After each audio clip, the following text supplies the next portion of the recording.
En este video se explicará de forma ilustrativa las tablas de propiedades, la ecuación de los gases ideales, el factor de comprensibilidad, las ecuaciones de estado y los estados correspondientes. Vamos a empezar hablando de las tablas de propiedades. En el diagrama presión versus volumen se presentan los cambios de fase de líquido a gas de una sustancia pura. En estas gráficas no es sencillo obtener valores precisos, por ende existen tablas que solucionan este inconveniente. A continuación se describirán brevemente. Antes de ello es conveniente hablar de una propiedad llamada entalpía, ya que esta la podrás encontrar en las tablas. La entalpía se puede definir como la cantidad de energía que un sistema intercambia con su entorno. Tablas de líquido saturado y de vapor saturado. En algunas tablas se enumeran a partir de la temperatura. En este caso la tabla mostrada se enumera a partir de la presión. El subíndice F se emplea para denotar propiedades de un líquido saturado y el subíndice G para expresar las propiedades de vapor saturado. Mezcla saturada de líquido o vapor. En ocasiones, en un proceso de evaporación, una sustancia existe como una parte líquida y otra de vapor, es decir, es una mezcla de líquido saturado y vapor saturado. Para analizar esta mezcla, denominada vapor húmedo, de manera apropiada, es necesario conocer en qué proporciones se halla dentro de la mezcla las fases líquidas y de vapor. Esto se consigue definiendo una nueva propiedad llamada la calidad o título X, como la razón entre la masa de vapor y la masa total de la mezcla. Tablas de vapor sobrecalentado. Como la región sobrecalentada es de una sola fase, únicamente la de vapor, la temperatura y la presión ya no son propiedades dependientes y pueden usarse de manera conveniente como dos propiedades independientes en las tablas. A continuación se mostrarán algunas de sus características. Tablas de líquido comprimido. Para la región de líquido comprimido, las tablas no son muy comunes. El formato de esta tabla es muy similar al de vapor sobrecalentado. Una de las razones por las que no hay datos para el líquido comprimido es la relativa independencia de sus propiedades respecto a la presión. La variación de las propiedades del líquido comprimido con la presión es muy ligera. Aumentar 100 veces esta última ocasiona que las propiedades cambien menos de 1%. En general, un líquido comprimido está caracterizado por: en teoría se podrían tabular otras zonas como las de sólido y las de saturación sólido-líquido.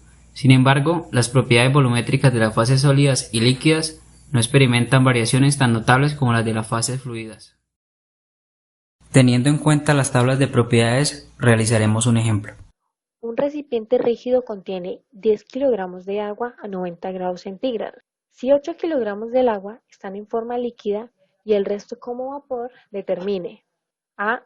La presión en el recipiente y B. El volumen del recipiente. Resolviendo la parte A. En este caso podemos observar en la gráfica cómo coexisten en equilibrio las dos fases en el vapor húmedo. Teniendo un vapor húmedo y la presión, esta debe ser la saturación a la temperatura dada. 90 grados centígrados es igual a 70.183 kilopascal. Este resultado se pudo concluir basándonos en la tabla que estamos observando, la cual nos dice que a una temperatura de 90 grados centígrados obtendremos una presión de saturación de 70.183 kilopascal. Parte B. De la misma tabla podemos ver que a una temperatura de 90 grados centígrados obtendremos un volumen de líquido específico de 0.001036 metros cúbicos por kilogramo y un volumen específico del vapor saturado de 2.3593 metros cúbicos por kilogramo. Una manera de hallar el volumen del recipiente es determinar el volumen que ocupa cada fase y sumarlos, teniendo que el volumen del recipiente es igual a el agua en forma líquida multiplicado por el volumen específico del líquido saturado más el agua en forma de vapor multiplicándolo por el volumen específico del vapor saturado. Procedemos a reemplazar dichos valores, lo cual nos quedaría como 8 kilogramos por 0.001036 metros cúbicos por kilogramo más 2 kilogramos por 2.3593 metros cúbicos por kilogramo, obteniendo que el volumen total del recipiente es de 4.73 metros cúbicos. Y con esto concluimos nuestro ejercicio. Un gas ideal es un gas que está a baja presión y a temperatura alta, es decir, que hay una baja concentración de partículas de dicho gas. Con esto, suponemos que cada partícula tiene un movimiento totalmente aleatorio, independiente de las partículas que tenemos alrededor. Entonces, al aumentar la presión en un gas, este tendrá más interacciones y se alejará de las leyes de los gases ideales. Para entender mejor el concepto de gas ideal, podemos imaginar una mesa de billar con muchas bolas de billar en ella. Imaginemos que le damos un golpe a una de ellas. Dicha bola se va a ver afectada por los golpes con las demás. Mientras, si tenemos otra mesa con solo dos bolas y le pegamos a una, esta tiene más libertad y es poco probable que se vea afectada por interacción o choques con otras. El gas ideal tiene esa libertad de movimiento, mientras que el gas real no. El gas real sería el primer ejemplo de la mesa con muchas bolas. Ya que sabemos que es un gas ideal, explicaremos la fórmula. La ley de Boyle dice que a una temperatura constante, la presión por el volumen es constante. La ley de Charles dice que a una presión constante, el volumen es una constante por la temperatura. La ley de Gay-Lussac dice que a un volumen constante, la presión es una constante por la temperatura. El principio de Avogadro dice que a una presión y temperatura constante, el volumen es igual a una constante por el número de moles n. Así tenemos una fórmula para los gases ideales, la cual es presión por volumen igual a número de moles por la constante universal de los gases por la temperatura.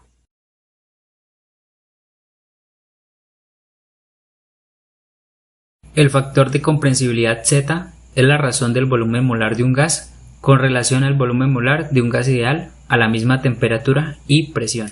Es un factor de corrección que se introduce en la ecuación de estado del gas ideal para el comportamiento de los gases reales, los cuales se comportan como gases ideales para condiciones de baja presión y alta temperatura, tomando como referencia los valores del punto crítico. Es decir, si la temperatura es mucho más alta que la del punto crítico, el gas puede tomarse como ideal. Y si la presión es mucho más baja que la del punto crítico, el gas también puede tomarse como ideal. Entonces la ecuación nos queda como presión por volumen específico es igual al factor de comprensibilidad por la constante del gas por la temperatura, donde el factor de comprensibilidad es igual al volumen real sobre el volumen ideal. Esto significa que cuando Z es 1 tenemos la ecuación del gas ideal, y cuanto más lejano sea de 1, mayor es la desviación que el gas presenta respecto al comportamiento del gas ideal. Los gases se comportan de forma similar a temperatura y presión normalizada respecto a su temperatura y presión crítica. Es decir, Z es aproximadamente igual a la misma presión reducida y temperatura reducida. Para todos los gases, la presión reducida es igual a la presión en el momento que se están analizando sobre la presión crítica. La temperatura reducida es igual a la temperatura en el momento que se está analizando ese gas sobre la temperatura crítica. Para encontrar el factor de comprensibilidad Z, lo podemos hacer con la carta de comprensibilidad generalizada.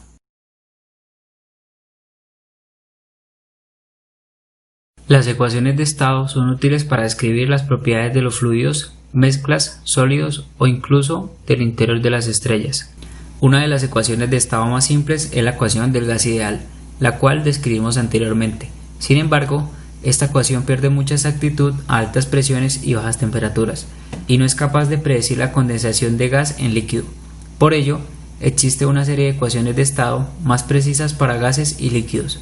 Naturalmente, esta clase de ecuaciones son más complicadas. Además de predecir el comportamiento de gases y líquidos, también hay ecuaciones de estado que predicen el volumen de los sólidos, incluyendo la transición de los sólidos entre los diferentes estados cristalinos. Se conocen las siguientes ecuaciones de estado o modelos. A continuación se describirán las cuatro más notables.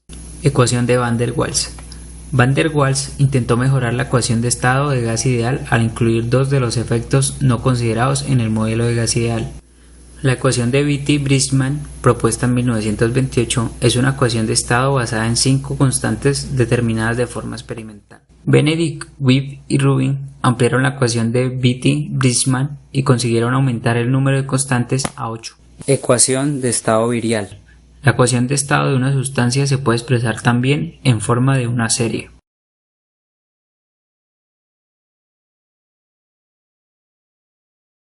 Estados correspondientes.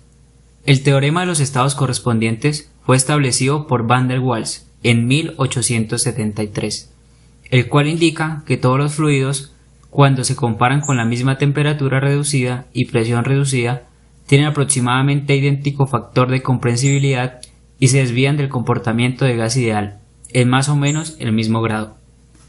El ejemplo más importante es la ecuación de Van der Waals, cuya forma reducida se puede aplicar a todos los fluidos, tanto los gases como los líquidos. Los estados correspondientes a las propiedades reducidas de cualquier gas son iguales. Los estados correspondientes son reportados en los llamados diagramas generalizados. ¿Para qué sirve? El teorema de estados correspondientes ayuda a establecer una sustancia estándar y cómo ésta se desvía de la idealidad de igual forma para todas las sustancias. Las reglas de las fases indican que la presión, volúmenes específicos y temperatura de un fluido de composición constante están interrelacionados y no se necesita ninguna otra información acerca de las propiedades del fluido para determinar una variable si se conocen las otras dos.